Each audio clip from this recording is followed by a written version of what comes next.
Elon Musk says he plans to fund moderate Democratic primary challengers. So, we finally have somebody who's doing what George Soros has been doing for a very long period of time, using his money to put in candidates that he wants.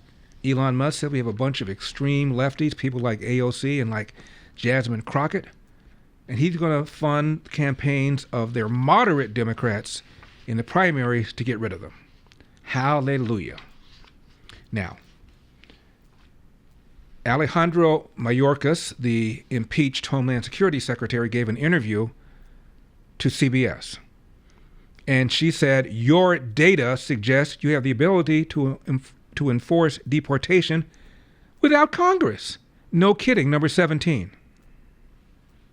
But why didn't we hear more about those enforcement actions during the election cycle when immigration was so key? Margaret, we've been executing on enforcement at an unprecedented level throughout this administration, and Wow. ICE just published data that evidences that quite powerfully. But that data you just cited shows deportation of migrants is at a 10-year high under President Biden.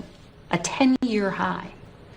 So what shifted at DHS that prompted this deportation of more than, 200,000 unauthorized migrants from the United States this year? That's one of the highest numbers in recent years.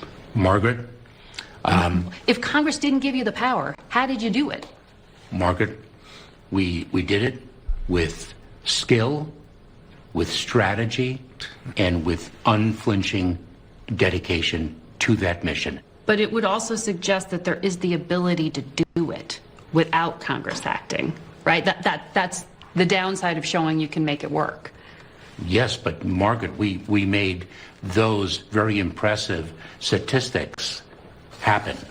But there is much more work to do, and what we have to do is to ensure that the problem does not continue. This broken system needs to be fixed. And it's not just to ensure that individuals who do not have a lawful basis to remain in the United States are removed, but it's also to ensure that we are providing humanitarian relief to those who qualify, one of our proudest traditions, and that we are also fueling the economy. Unbelievable. Over 12 million people in the country illegally. 2 million so-called known gotaways. Maybe 1 million or more unknown gotaways. But we're deporting record numbers of people. Yeah, because you allowed record numbers to come in here. And he said with a straight face, if we had any idea that politics would destroy the deal that we had negotiated, we would have taken executive action sooner. Number 19. Why wait until 5 months before the U.S. election to put in place those asylum restrictions that did cut off the flow? Margaret, remember that ended a crisis. Margaret, remember where we were when the president took office. We were in the midst of the COVID-19 pandemic. The prior administration had imposed Title 42, which is a public health authority, and enabled us to expel individuals, to continue to expel individuals at the border as the prior administration had done. There was tremendous pressure to maintain the workings of Title 42, which we did. That held until May of 2023. We then turned to Congress and we asked for supplemental funding that was desperately needed to make our administration of a broken immigration system work much better. We were denied. We went back to Congress a second time and requested supplemental funding. Denied. We then turned to the bipartisan negotiations, which proved successful, which were then killed. The result of it, a really terrific solution, was killed by irresponsible politics.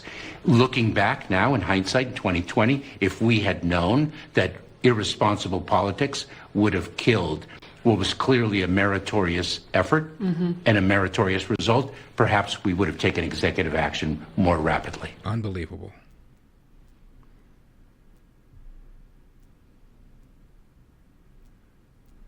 they intentionally let in at least 12 million illegal aliens and then blame their failure to stop it not on policies they reversed, reversing the Remain in Mexico policy, deporting people, reversing the we're not going to engage in catch and release anymore. No, it's all Congress's fault or Trump's fault. Here's what Tom Homan, the incoming border czar, said, number 20. Well, look, Jeff, you and I have talked about this many times. It all goes back to the vetting program. You know, you got Secretary Mayorkas saying these people are properly vetted before they're released in the United States. But we don't have access to criminal information from Venezuela. We don't have access to criminal databases and information in most countries around the world. So when they say they're properly vetted, they're running them through NCIC, which is our system, our III state system. But vetting doesn't include their criminal histories in their home nations. And so Secretary Mayorkas has been misleading the American people, saying they're properly vetted and these people are safe. This is a clear example of it. And as you and I discussed before, TDA, when we first discovered the United States, we said it's going to rapidly expand across the country. The good news is you got President Trump coming in office on January 20th.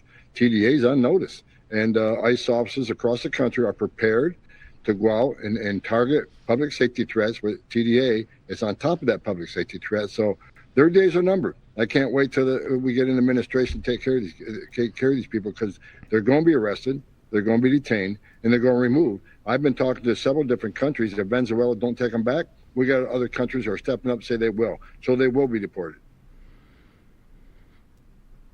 I've said this before. If you are somebody who voted for Joe Biden, and I told you the third week of January 2021 that there'd be 12 million illegal aliens in this country, unvetted, unvaxxed, some 2 million known gotaways, another million maybe unknown gotaways, all let in intentionally, what would you have said?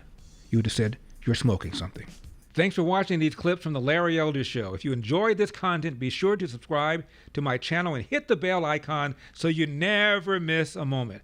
More thought-provoking discussions are just a click away, so stay tuned, and we'll see you in the next one.